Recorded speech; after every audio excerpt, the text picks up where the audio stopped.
जय जगन्नाथ। आज आम संबर दशमी व्रत कथा पढ़ा।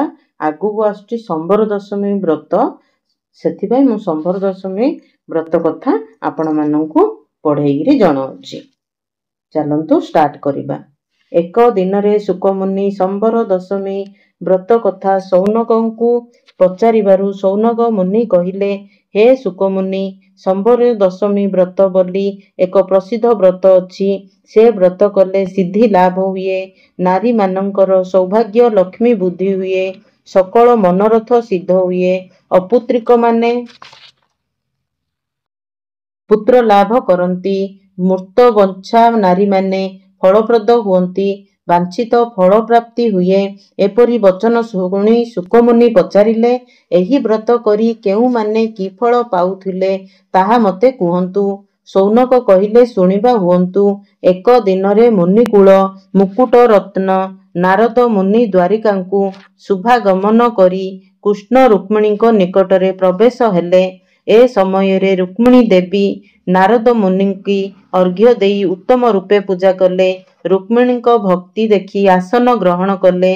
रुक्मिणी कृश कलेवर लतक पूर्ण नयन दीन बदन एवं विवछा भाव देखी मुनि रुक्मिणी को पचारिले, हे कृष्ण प्रियावती, तुम्हें एते दुखरे काहिंकी कातर होउच ताहा मते कह। नारदंक वचन शुणी रुक्मिणी कहिले, हे मुनिवर, मदन ठारू अधिक सुंदर मोर कुमर जात हैला। से श्रीकृष्णक अनुरूपे सकल जन मोहित करे।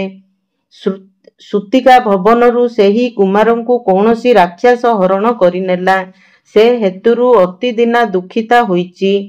एहा शुणी सुरकुल पूजित नारद मुनिवर तहु भावना करी कहिले, हे विदर्भ राजजेमा शुण, जेउ कामनारे रविंकर पूजा कले सकल फल लाभ हुए, तुमे सेई रवि नारायण संबर दशमी व्रत कर, सत्वर दुर्लभ सुत अवश्य लाभ हेब। एहा शुणी रुक्मिणी कहिले, हे मुनिवर, पुत्र प्रद व्रत संदेह न रखी केउ देवता अर्चना नियम, सेथिरे की फल लाभ हेब ताहा जदि मठारे जेबे तुम्हर अनुग्रह अछि से कथा उत्तम रूपे कुहंतु। एहा शुणी नारद कहिले, अर्क क्षेत्र रे गौतम नामे एक विप्र थिले। ताहांक पत्नी महाराणी पद्ममुखी। सुधाकर परी ताकर 3टी पुत्र जात होई नाश होईगले। अतिशय दुखरे भीतमती हुई विप्र रमणी थाए। से दिने तार पति की पचारिले, हे नाथ, एते दुख सही रहिबा अकारण। प्रियतमा पत्नीर दुख देखी विप्रवर कहिले, हे पद्मवदना दिवाकर, प्रीतिकारक हेबार जत्न कर। गौतम विप्रंक ठारू एहा शुणी पतिभक्त परायणा पद्ममुखीर दिनकर प्रीति लभिबा मानसरे अति कष्टरे तप आचरिले। पदुखीर कठोर तप देखी सप्त अश्व बाहन दिवाकर संतुष्ट हुई स्वप्नरे कहिले, तुम्भर कठोर तपस्या देखी आमे संतुष्ट हेलु। निश्चय तुम्भर मंगल हेब। आंभ वाक्य ग्रहण कर। आमको पूजा करी आंभ व्रत आचरण कर।